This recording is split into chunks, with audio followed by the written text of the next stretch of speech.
So if we plant traditional shallots like those you would see in the grocery store, they'll grow and they'll look relatively nice. They'll multiply or divide, but they'll never.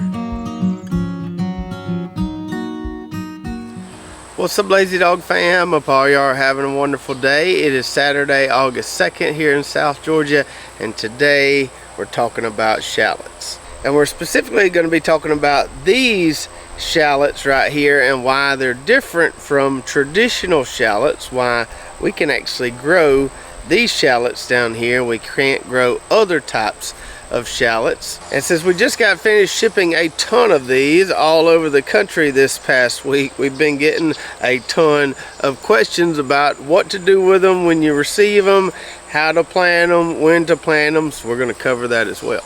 So this is the Louisiana evergreen shallot. It looks like a traditional shallot, but it's different, and those differences allow us to actually grow it down here and get it to bulb. So the problem we have with growing traditional shallots down here in the deep south is that they require really long daylight hours to bulb. So when the days are the longest down here, we're only getting about a max of 14 daylight hours. Contrast that with up north, during the longest days of the year, they're getting closer to 16 daylight hours. So if we plant traditional shallots like those you would see in the grocery store, they'll grow and they'll look relatively nice. They'll multiply or divide, but they'll never make bulbs down here, and that's because we never get that long day length that they like.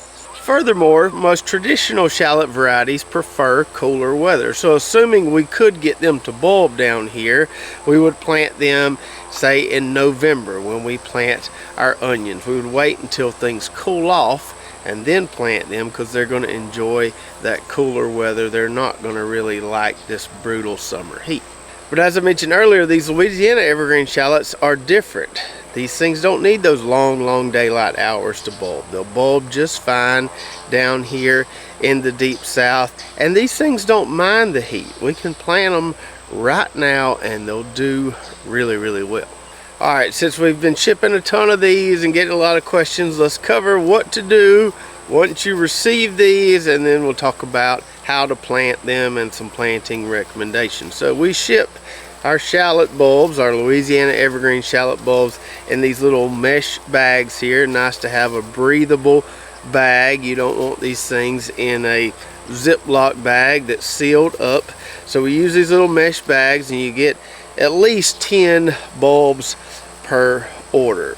Usually we throw in a few extras, but you should at least have 10 in every bag.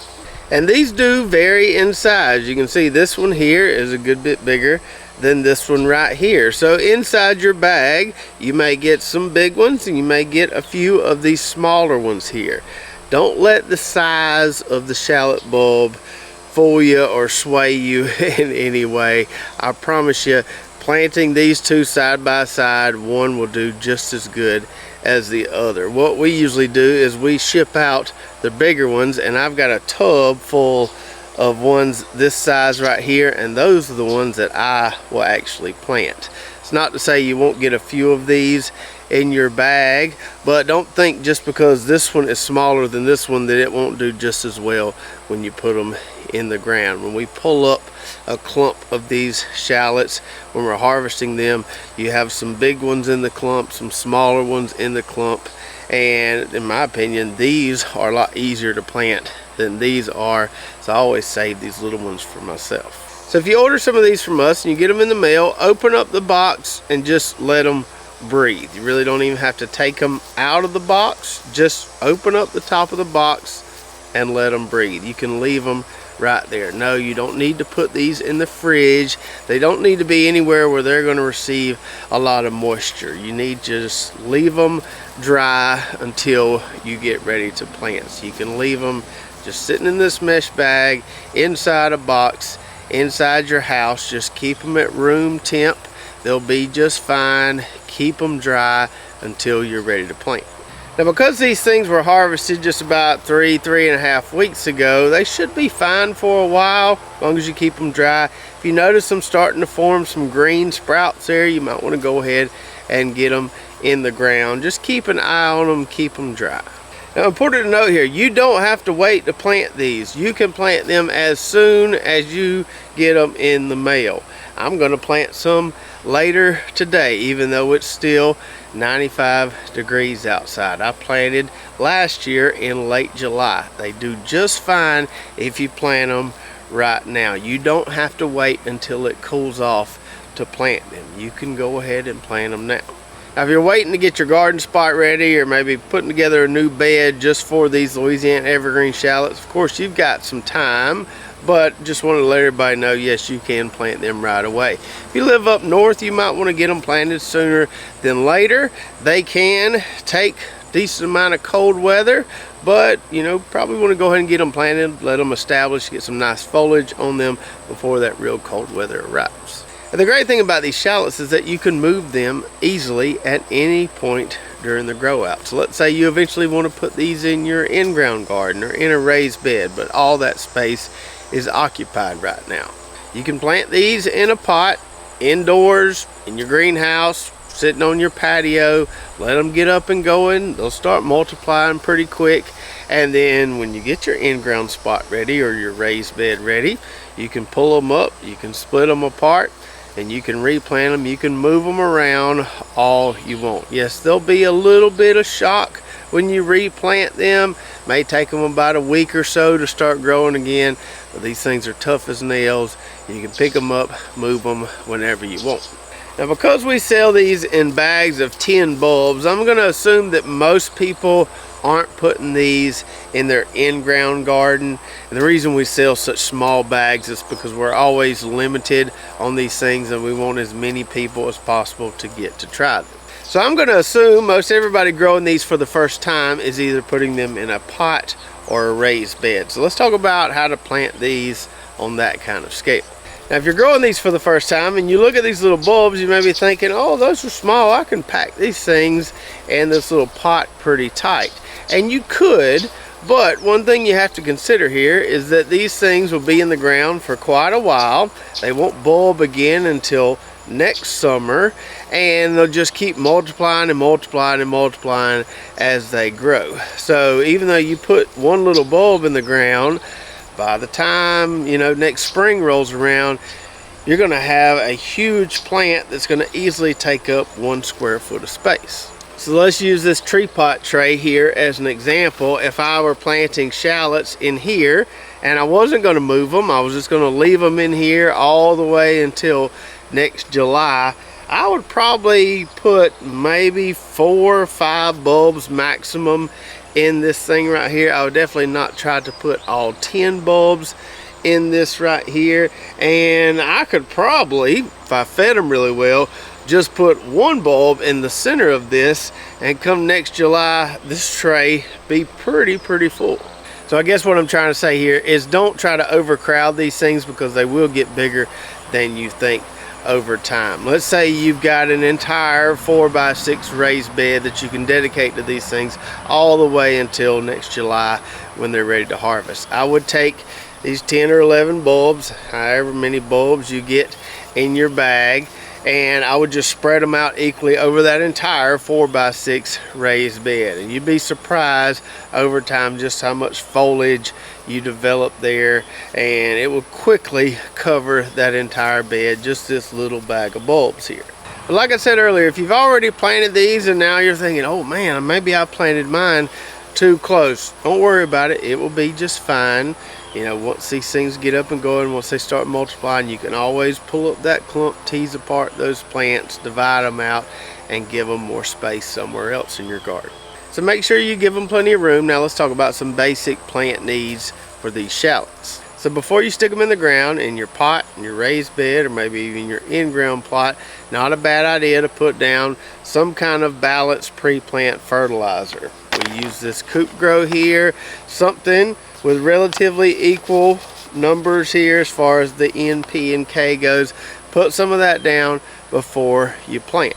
And I guess I shouldn't assume that everybody knows this, but when you plant these, or a garlic bulb, anything like that, you always want to plant them pointed end up. So that's the root end there. The pointed end is the vegetative end. You want to put the root end down, this pointy end sticking up. So when you're putting them in the ground, make sure you get them seated in there well, so that this pointy end is straight up towards the sun, so it has the path of least resistance to emerge from the soil. So you put down some pre-plant fertilizer, you put your bulbs in the ground. You shouldn't have to water them a whole lot to get them to sprout, because when they're initially sprouting, they're just using the energy in that bulb there. So, you know, in just a short amount of time, especially if it's warm outside, you'll start seeing green shoots emerging from the soil there. At that point, that's when you can start watering them. And in just a matter of weeks, that one green shoot will turn into several green shoots as these things start to multiply. And once they start to multiply, that's usually when I like to start hitting mine with some straight nitrogen. I typically use 1300 because that's what I have on hand. And I have found that I can't over fertilize these things, at least with that 1300 I can't. I'm not saying you couldn't take some 4600 and burn them, but I have yet to find that I can over fertilize them with 1300. So you can hammer them as hard as you want with nitrogen to get them to keep multiplying and multiplying and getting bigger and bigger and bigger, or you can just give them a little bit and see how they do for you. They'll grow just fine without a ton of fertilizer. They'll grow even more if you feed them very well. So whatever you want to do there, just kind of letting you know, you can push them as hard as you want to push them. Because these are an allium, because they're related to onions, they're going to be pretty thirsty. So if you want optimal performance, have a good way to keep them happy with the water. I use drip tape on mine in the in-ground garden, or if I'm planting them in a raised bed, I'll make sure I've got some kind of drip tubing or drip tape there. Have an easy way to keep these things happy so the soil doesn't ever dry out, and you'll get a lot more shallot bulbs come July. Oh, and one more thing I forgot to mention, you can harvest the green tops on these anytime you want, and it's not really going to affect the performance of the plant. So anytime you need some green onions, just go out there to one of these bunches of Louisiana evergreen shallots, cut you some green onion tops off, use them in the kitchen. You can also pluck off entire plants from that multiplied bunch there. If you want to use the white part of the onion as well, just pluck off a few and use the whole thing in your kitchen. So you're not going to actually get the bulbs until next summer. You have to wait until those plants flower out in the spring, and then they'll grow a little bit more. Then the plants will eventually start to die back usually, and that's when you can pull them up and you'll see the bulbs there. So it's going to take a while before you get these bulbs here. In the meantime, you can harvest those green onion tops. You can harvest them like spring onions. You can eat them anytime you want. So hopefully I've answered every question that anyone had about these things right here. We have just recently restocked these on our website. We were out for a few days, but by the time this video airs, they should be restocked. Like I said, they ship in these little bags right here inside a box. Here's my personal tub of small ones that I'm going to be planting pretty soon. So if you struggled growing traditional shallots in the past, these here are a lot easier to grow. They're also really fun to grow, just fun to watch them multiply and grow month after month, just going outside and seeing how much they've grown every day. And if you want to see what these look like before we harvested them and learn about another really cool allium that we grow around here, watch this video right here. We'll go into more detail on each and kind of show you what they look like when they're in the ground. So check that out, and we'll see you next time right here at Lazy Dog Farm.